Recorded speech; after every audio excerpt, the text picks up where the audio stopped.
Hadith 993, Uthman ibn Affan radiyallahu anhu, may Allah be pleased with him, reported, the Messenger of Allah sallallahu alayhi wasallam said, the best amongst you is the one who learns the Quran and teaches it. Al-Bukhari.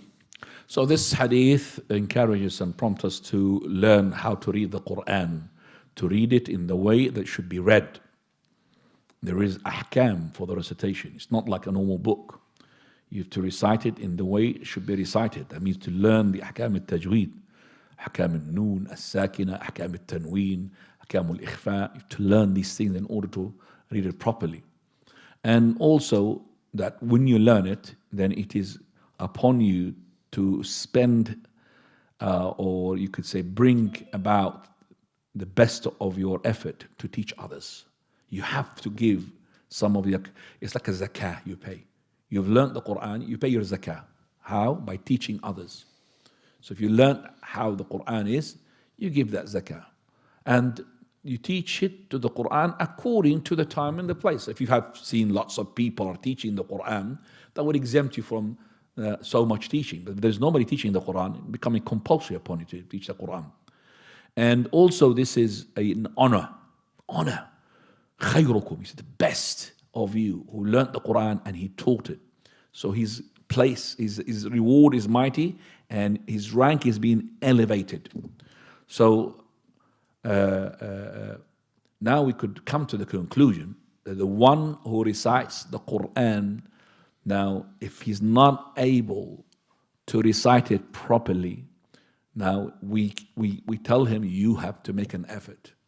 You can't recite it improperly because you might end up doing a mistake which will change the meaning. And this, we're going to come to a hadith where people use it wrongly. We're going to come to the hadith which is people that use it wrongly in a minute. Okay, so it's not for you just to, I'll just read it regardless whether it's a mistake or not. No. You could only do that in front of a teacher, then the teacher will correct you. But to read it for the recitation of ta'abbudi, that you are worshipping Allah with this recitation, no, you're not allowed to do so. Okay, so we know that now Quran for teaching, it needs a teacher to recite because it says man allama. So it is prompted to teach and also prompting the ones who doesn't know to learn from the teachers of the Quran. Coming to the following hadith 994.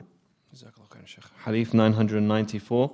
Aisha radiyallahu anha, may Allah be pleased with her, reported, the Messenger of Allah sallallahu alaihi wasallam said, the one who is proficient in the recitation of the Quran will be with the honorable and obedient scribes, angels, and he who recites the Quran and finds it difficult to recite, doing his best to recite it in the best way possible, will have a double reward. The word used for hard, yatata'ta, I like that word, yatata'ta, when he recites it.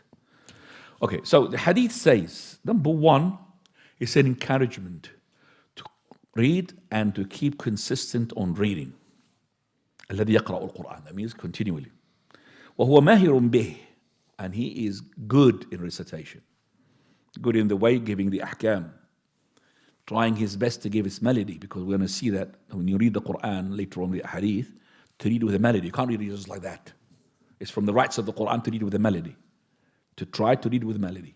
Unless you quotation, like what I'm doing now, if I'm quoting an ayah, that's different. But when you recite it, you have to recite it with a melody, the best that you can.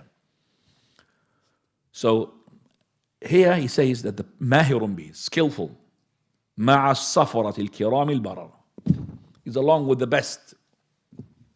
Safarat al-kiram al-barara. So this person is along with those angels, messengers, all of those.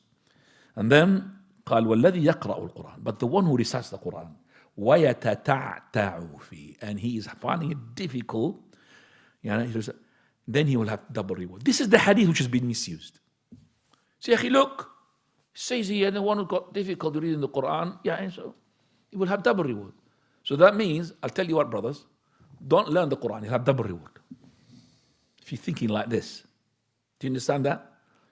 If you're thinking in that thing, see, look, the one who does not know to read the Quran, it's really hard for him, he will have double rewards. I'll tell you what, I don't want to read the Quran, learn the Quran. I want to read it while I'm ignorant, so I can have what? double, double, double. You're saying single, I'm getting double. No, ya ikhwani. First of all, this person, he's trying to read correctly. He's not reading wrongly. He's not going fatha, dhamma, dhamma, bay. You know what fatha, dhamma, kasra? The vowels on top of the letters. It doesn't matter for him. اهدنا الصراط المستقيم صراط. No. He doesn't know the difference between dha, dad, ba, ta, ta, mixture, sin, zai, mixture cocktail of that.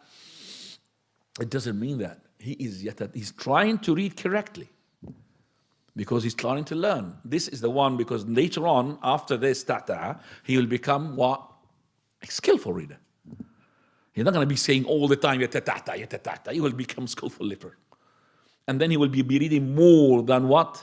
So this is an encouragement for you to become what? Skillful. It's not an encouragement to stay still. Double reward, tata. Double reward, tata. That's what the people think. This is their... So as long as you tata, you have double reward. I'm going to stay in the tata stage. I'm not going to go for the good stage. Go recite properly. No, it doesn't mean that. But you're trying to do your best, so Allah is giving you a double reward for that trying. That's what it means.